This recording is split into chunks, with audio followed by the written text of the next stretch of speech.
Part देखा। आज हम लोग अब उसका प्रैक्टिकल करेंगे। तो सबसे पहली बात जो हमने की थी वो की थी लिटरल कॉन्स्टेंट्स के बारे में। तो जैसे कि अगर मैं यहाँ पर लिखता हूँ 7, तो ये 7 प्रिंट कर देगा। 7 एक कांस्टेंट है जो अपने आप को रिप्रेजेंट कर रहा है और किसी भी चीज़ को रिप्रेजेंट नहीं कर रहा है। ठीक है। ऐसे ही 3.4 ये हमारा फ्लोट लिटरल हो गया, ये कैरेक्टर लिटरल हो गया। और अगर मैं यहाँ पे ऐसे लिख देता हूँ इसे हेलो, तो ये स्ट्रिंग लिटरल हो गया, यानी कि कलेक्शन ऑफ कैरेक्टर्स। ठीक है। तो आएगा आंसर सिंगल कोट्स में ही, डबल कोट्स में लिखें या सिंगल कोट्स में। अब हम लोग जो बात करेंगे वो करेंगे नंबर कॉन्स्टेंट्स के बारे में। तो नंबर कॉन्स्टेंट्स जो मैंने बताए, जिसके अंदर डिफरेंट टाइप्स ऑफ नंबर्स आते हैं, इंटीजर, फ्लोट, कॉम्प्लेक्स नंबर्स। तो अभी हम लोग बात करते हैं कुछ बेसिक ऑपरेशंस की जो हम लोग नंबर्स पर परफॉर्म कर सकते हैं। जैसे कि पाइथन के अंदर अगर आपको दो नंबर को ऐड कराना है तो क्या करेंगे, यहाँ पर लिखेंगे प्रिंट 5 + 10 को अगर मेरे को प्रिंट कराना है ऐड करा के, तो ये 15 आना चाहिए। 15 प्रिंट का मतलब ये एक फंक्शन है, जो भी हम लोग इस फंक्शन के बीच में देते हैं, ब्रैकेट्स के बीच में जो भी वैल्यू हम लोग देते हैं, ये उस वैल्यू को एवेल्युएट करता है और उसके बाद उसका जो भी रिजल्ट होता है वो स्क्रीन पर प्रिंट कर देता है। ठीक है। हालांकि आइडियली मैं डायरेक्ट लिख सकता हूँ 5 + 10 भी 15 आएगा, लेकिन प्रिंट फंक्शन का हम लोगों को यूज करना चाहिए, ये बेटर प्रैक्टिस है। तो अब अगर मेरे को माइनस करना है तो यहाँ पे लिखूंगा 10 - 5 5। वहीं अगर मेरे को मल्टीप्लाई करना है तो 10 × 5 50। और अगर मेरे को डिवाइड करना है तो ये होता है 10/5 2। तो मैंने एक चीज बताई थी, अगर हम लोग कभी भी दो इंटीजर्स को, या एक इंटीजर एक फ्लोट, या एक फ्लोट या एक इंटीजर वैल्यू है, इस तरीके से अगर हम डिवीजन करते हैं तो रिजल्ट हमेशा हमारा फ्लोट आता है, यानी कि डेसिमल 2.0 ना कि 2।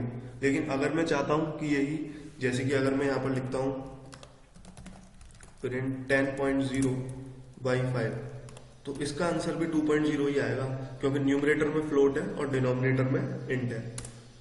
तो अगर न्यूमरेटर में फ्लोट और डिनोमिनेटर में इंट है तो भी डेसिमल में ही, दोनों इंट है तो भी फ्लोट, और अगर डिनोमिनेटर में फ्लोट है और न्यूमरेटर में इंट है तो भी डेसिमल में ही आंसर आएगा, या दोनों है तो भी 0/5.0। अगर दोनों हैं तो भी जो रिजल्ट आएगा वो फ्लोट ही आएगा। ठीक है। अभी हम लोगों ने ये बात कर ली। हालांकि यहाँ पे मैंने डायरेक्ट प्रिंट कर दिया जैसे ये 10/5.0, लेकिन जो मेन फाइल होगी उसमें इस तरीके से प्रिंट नहीं हो पाएगा, ये सिर्फ हम लोग आइडियली में ही कर सकते हैं, वहां पर हमें प्रिंट का यूज करना ही पड़ेगा। ठीक है। तो ये बात हो गई बेसिक ऑपरेशन की। अब इसके बाद जो हमने ऑपरेशन और पढ़े थे, important operation, quotient and remainder, अगर हमें निकालना है तो हम लोग क्या करेंगे। ठीक है। क्वोशंट और रिमाइंडर के बारे में बात करते हैं। इसे हम लोग कमेंट बोलते हैं। कमेंट क्या होते हैं ये नेक्स्ट कभी बात करेंगे फिर कभी। क्वोशंट निकालना है तो उसके लिए मैंने बताया था डबल ऑपरेटर। जैसे कि मेरे को 95 को डिवाइड करता हूँ 5 से, या 96 को, तो डबल स्लैश अगर मैं लगाता हूँ तो ये क्वोशंट देगा। 19 क्या है, हमारा क्वोशंट है। क्वोशंट मतलब जो, जब हम किसी भी नंबर को डिवाइड करते हैं तो जो क्वोशंट आता है मैथमेटिक्स के अंदर, वो हमारा क्वोशंट। अगर मेरे को रिमाइंडर चाहिए तो 96 को डिवाइड करूंगा 5 से, मॉड निकालूंगा, प्रिंट 96 मॉड 5। इसका आंसर आना चाहिए 1, क्योंकि 1 रिमाइंडर बचेगा, तो ये 1 है। तो हम लोगों ने बात कर ली। अब हम बात करते हैं डिवीजन बाई जीरो के ऊपर। अगली बात आती है, वो आती है डिवीजन बाई जीरो के ऊपर, यानी कि किसी भी नंबर को हम जीरो से डिवाइड करेंगे तो पाइथन के अंदर क्या होगा। तो मैं 63 को, जैसे कि यहाँ पर प्रिंट कराता हूँ 63 को जीरो से डिवाइड करके, तो ये यहाँ पर एरर आ गया, trace back most recent call last, और यहाँ पर लास्ट में एरर है जीरो डिवीजन एरर। ये जीरो डिवीजन एरर आ रहा है, यानी कि डिवीजन बाई जीरो। तो किसी भी नंबर को अगर आप जीरो से डिवाइड करेंगे तो पाइथन एरर दे देगा, क्योंकि जीरो से डिवीजन मीनिंगलेस होता है लगभग। ठीक है। तो अब अगली बात जो है एक्सपोनेंशिएशन की बात है, जो कि एक और ऑपरेटर है, यानी कि पावर ऑपरेटर। यानी कि हमें पावर निकालनी है, अगर एक्सपोनेंशियल ऑपरेटर सॉरी, तो अगर हमको कोई दो नंबर्स के बीच में पावर निकालनी है, x की पावर बाई, तो मेरे को एक्सपोनेंशियल ऑपरेटर का यूज करना पड़ेगा।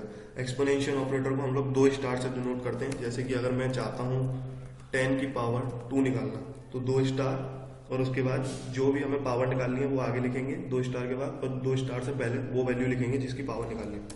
तो आंसर आएगा हम लोगों के पास 100। तो ये जो 100 है वो आंसर है 10 की पावर 2 का। एक बार और प्रिंट करते हैं, प्रिंट, एक सेकेंड,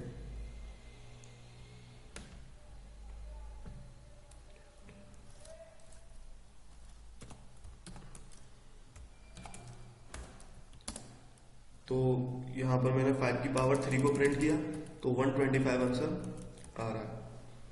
तो ये था एक्सपोनेंशियल ऑपरेटर के बारे में। अब हम लोग बात करेंगे स्ट्रिंग के बारे में।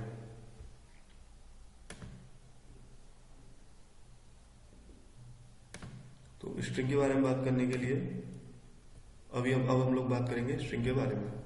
हम बात करेंगे किसके बारे में? स्ट्रिंग्स के बारे में। तो स्ट्रिंग क्या है? स्ट्रिंग मैंने बताया था, स्ट्रिंग को हम लोग बोलते हैं ग्रुप ऑफ कैरेक्टर्स। तो स्ट्रिंग को हम लोग रिप्रेजेंट किस तरीके से कर सकते हैं, ये भी बात कर लेते हैं। रिप्रेजेंट, एक तो है हमारा सिंगल कोट्स, एक है हमारा डबल कोट्स और एक है हमारा ट्रिपल कोट्स।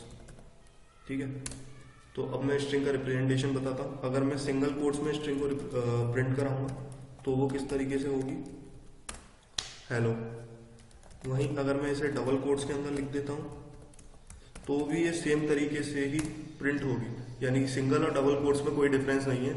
सिंगल कोट और डबल कोट सेम तरीके से वर्क करते हैं, लेकिन अक्सर हम लोग सिंगल कोट का यूज कर लेते हैं एक पर्टिकुलर सिंगल कैरेक्टर को रिप्रेजेंट करने के लिए। अब ट्रिपल कोट्स का यूज क्या है वो मैं दिखाता हूँ। ट्रिपल कोट्स का यूज, हेलो वर्ल्ड। तो यहां पर ये सिंगल लाइन स्टेटमेंट लिखा जो कि ट्रिपल कोट्स ने प्रिंट कर दिया। लेकिन अगर मैं चाहता हूं कि मैं मल्टी लाइन स्टेटमेंट भी प्रिंट करा सकूं, वर्ल्ड, और यहां पर लिख देता हूं वेलकम टू पाइथन। ठीक है, जहां पर मेरे को खत्म करना है वहां पर ट्रिपल कोट्स फिर से लगाऊंगा और एंडिंग ब्रैकेट लगाऊंगा प्रिंट फंक्शन का। तो यहाँ पे मल्टी लाइन स्टेटमेंट्स प्रिंट हो गए। लेकिन अगर मैं वहीं डबल कोट्स का यूज करके मल्टी लाइन स्टेटमेंट्स को प्रिंट करने की कोशिश करता हूँ तो यहाँ पे सिंटेक्स एरर आ जाएगा, EOL while scanning string literal. ठीक है, ये चीज शायद सिंगल कोट्स के साथ भी ऐसा ही होगा, सेम है। तो ये था सिंगल कोट्स, डबल कोट्स और ट्रिपल कोट्स के बारे में।